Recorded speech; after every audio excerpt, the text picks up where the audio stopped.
Picture this. It's April 30th, 1945, and Berlin is a city on its knees.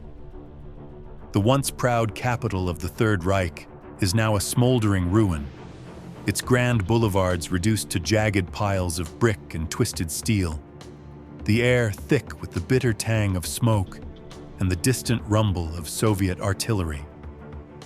The Red Army is closing in from the east, their tanks chewing through the wreckage, while Allied bombs rain down from the west, shaking the ground like an endless earthquake. Beneath the Reich Chancellery, in a dank, claustrophobic bunker, Adolf Hitler, the man who ignited a war that swallowed millions, faces his final curtain. He's a shadow of his former self, gaunt, trembling, his piercing gaze dulled by exhaustion and despair. Beside him is Eva Braun, his wife of less than a day, her expression a mix of defiance and resignation. The bunker is a tomb of concrete and flickering lights, its walls scarred by the vibrations of the encroaching enemy. Hitler's orders are clear: no capture, no surrender. A single gunshot pierces the stale air, followed by the faint crunch of a cyanide capsule. Silence blankets the scene like a shroud. But what happened to his body after that fatal moment? That's the question we're chasing today. Welcome to Through the Ages. If you're hooked on history's deepest mysteries, hit that subscribe button and ring the bell. Because we're about to peel back layers you won't find in textbooks. But hold on. What if that gunshot was a lie? Some whisper that it was a carefully staged echo, a trick to cover Hitler's escape. Picture a U-boat lurking in the North Sea, its engines humming as it waits to spirit him away to Argentina's sunlit plains. Heinz Linge, his loyal valet, swore he heard the shot and saw the body. But could he have been deceived or complicit? The bunker wasn't just a hideout. It was a fortress of paranoia, a labyrinth of secrets where truth and deception blurred. Was this really his end, or the first step in a vanishing act that fooled the world? Let's step into the chaos and find out. Even in death, Hitler tried to dictate the story. He'd ordered his inner circle to wipe him from the enemy's reach. No body, no proof, no trophy for the victors. Linge and Otto Günsche, his personal adjutant, hauled his lifeless form up the bunker's narrow stairs, wrapped in a rough, petrol-soaked blanket that reeked of fuel. They emerged into the Chancellery Garden, a wasteland of churned earth, splintered trees, and the incessant scream of Soviet shells overhead. The air was heavy, thick with dust and the metallic sting of war. They doused the corpse with whatever gasoline they could scrounge, struck a match, and watched as flames erupted in a furious roar. Arthur Axmann, head of the Hitler Youth, stood among the grim onlookers, the firelight flickering across their hollowed faces. But the blaze was weak, fuel was scarce, time scarcer. The body didn't burn to ash. It smoldered into a charred, blackened husk, barely recognizable. With no time to spare, they shoveled it into a shallow bomb crater, a hurried makeshift grave swallowed by Berlin's apocalyptic sprawl. Or was it his grave? Some corners of the internet, like posts found on X, insist it was a body double-torched that day, not Hitler himself. They point to grainy Soviet photos from the time, claiming the teeth don't match his records, though experts have since torn that theory apart.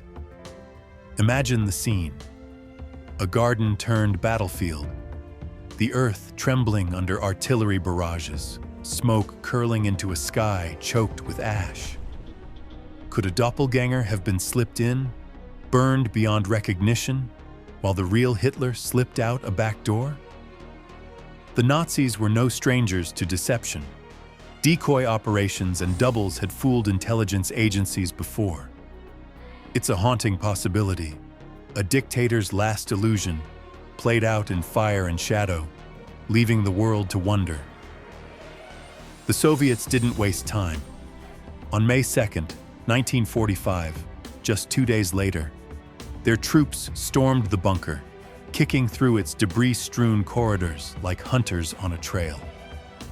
In the garden, they found the crater, a grim treasure trove of charred bones they quickly labeled as Hitler's, but doubt gnawed at them. The Nazis' knack for misdirection.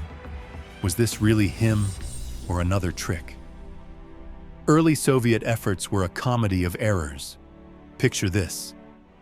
Investigators, rummaging through the wreckage, stumbled on a pair of socks, crudely darned with mismatched thread, and briefly wondered, could these be the Führer's?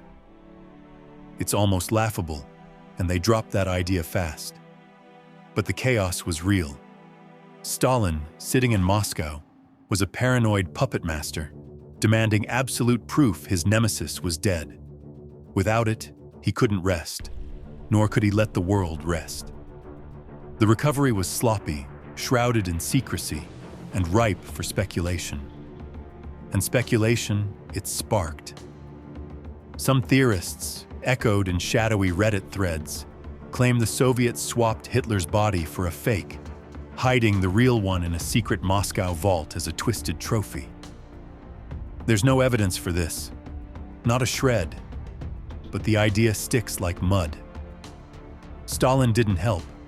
He deliberately muddied the waters, whispering tales of Hitler's escape to keep the West guessing and his grip on Germany tight. Those darned socks? A ridiculous footnote in a story dripping with intrigue. The Soviets had the remains, or so they said, but did they know more than they let slip? The uncertainty was a weapon, and they wielded it well. Then came the clincher: Hitler's teeth. From that muddy crater, the Soviets salvaged jaw fragments and dental bridges, ghastly souvenirs of a tyrant's end. They tracked down his dentist's records, a meticulous ledger of fillings, crowns, and custom bridges that mapped his mouth like a fingerprint. The match was striking, almost too perfect. Fast forward to 2018, when French forensic expert Philippe Charlier and his team got their hands on the remains. Armed with cutting-edge tech, they dissected those dental relics under microscopes, cross-referencing every quirk and flaw. The conclusion hit hard. The teeth screamed Hitler's identity. This wasn't guesswork. It was science at its most precise, declaring he died in that bunker, case closed. Or so you'd think. But not everyone bought it. Posts on X argue the Soviets cooked up those dental records in the 1950s to bury a bigger truth. Maybe he'd slipped their grasp. Charlier's team dismantled that notion. The dental work was too unique, too consistent with pre-war X-rays to be faked. This was forensics at its peak, a cold, hard stake through the heart of escape myths. Yet the doubters cling on, fueled by whispers of Soviet deceit. Teeth don't lie, or do they? Could records be twisted by a regime desperate to control the narrative? It's a question that lingers, even as science stands firm. Then, in 2009, a twist shook the story. A skull fragment, long touted as Hitler's, complete with a bullet hole, faced DNA testing. The result? It belonged to a woman under 40. The world gasped. Had he escaped after all? Conspiracy theories erupted like wildfire, painting vivid pictures of Hitler fleeing into the night. But experts swooped in with a reality check. That skull likely belonged to Eva Braun or another bunker victim, misidentified in the Soviets' frantic cataloging.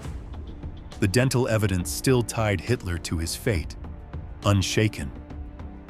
But that blunder, it was pure oxygen for the conspiracy crowd, breathing life into tales that refused to die. And oh, the tales it fueled. Some posts on X go full sci-fi, claiming Hitler fled to Antarctica in a Nazi UFO. Secret bases, flying saucers, the works. It's wild, baseless fantasy, but it shows how far the imagination stretches. The skull mix-up didn't prove an escape. It exposed Soviet carelessness, nothing more. Still, picture it. A dictator orchestrating his exit from a bunker-turned-theater, leaving a charred decoy behind. It's a stretch, but the 2009 fiasco cracked the door just enough for doubt to creep in, and for dreamers to run wild. The Soviets were done playing games. For years, they'd kept Hitler's remains under lock and key, hidden in secret facilities like a cursed artifact they couldn't destroy. Then, in 1970, the KGB decided to end it. They exhumed the bones from a classified site, burned them to ash in a final blazing ritual, and scattered the dust into a German river, the Biederitz, some say. No grave, no marker, just water and wind carrying away the last traces. It was their ultimate move to kill the myth, to ensure no shrine could rise. But the whispers didn't stop. Cue the wild cards. Reddit threads spin tales of Hitler's body found frozen in a secret lab, cryogenically preserved until the KGB torched it to hide the truth. Science laughs. 1945 tech couldn't freeze a body like that, let alone keep it intact. The disposal was real, documented by KGB insiders, but the conspiracies thrive in the gaps. Imagine a clandestine operation, agents in heavy coats under a moonless sky, erasing history with fire. It's dramatic, it's final, but for some it's too neat, too convenient. The river took the ashes, but not the mystery. Back to 2018. Charlier's forensic dive didn't just confirm the teeth, it slammed the door on escape fantasies. No evidence, none, supports a runaway Hitler. The bunker suicide held up under every microscope, every test. The accepted story stood tall. He died there, burned there, and vanished into Soviet hands. Science had its say, loud and clear. So why do we still question it? That's the real spark. Human nature, craving the unknown, refusing to let a monster's end be so mundane. Yet the doubters persist. Posts on X float bizarre claims, like Hitler living as Tuan Ibrahim, a reclusive hermit spotted in Indonesia in the 1960s. Dental records shred that idea. It's pure fiction. The forensics are airtight, but the allure of what if is a drug we can't quit. It's not just evidence we're wrestling with. It's the shadow of a man who bent history, and our need to keep him alive in the margins. Now, let's talk Argentina, the conspiracy hotspot that won't quit. In 2025, Argentina declassified a trove of files that sent shockwaves through the history world. These documents, locked away for decades, detail Nazi escape networks, banking transactions, safe houses, and ratlines that ferried war criminals like Adolf Eichmann and Josef Mengele to South America after the war. Could Hitler have been among them? The files paint a vivid picture. U-boats slipping through Allied nets, secret deals with sympathetic officials, and a web of escape routes stretching from Germany to Buenos Aires. Stalin fanned these flames back in the day, claiming Hitler fled to Spain or Argentina, partly to mess with the West, partly to justify his iron fist in Europe. But hard proof of Hitler's presence? It's a ghost. Eyewitnesses like Linge and Günsche swore he burned in Berlin, and the dental evidence backs them up. Still, the 2025 files ignite the imagination. A dictator sipping coffee in Patagonia, plotting in exile. And the theories don't stop there. A former CIA agent once claimed, without evidence, that Hitler masterminded a Fourth Reich from Argentina, using those escape networks as a springboard. The declassified files hint at Nazi activity, sure, money trails, coded messages, but nothing pins Hitler himself. Experts dismiss it as noise. The Argentine documents expose logistics, not a dictator's hideaway. Picture it, though.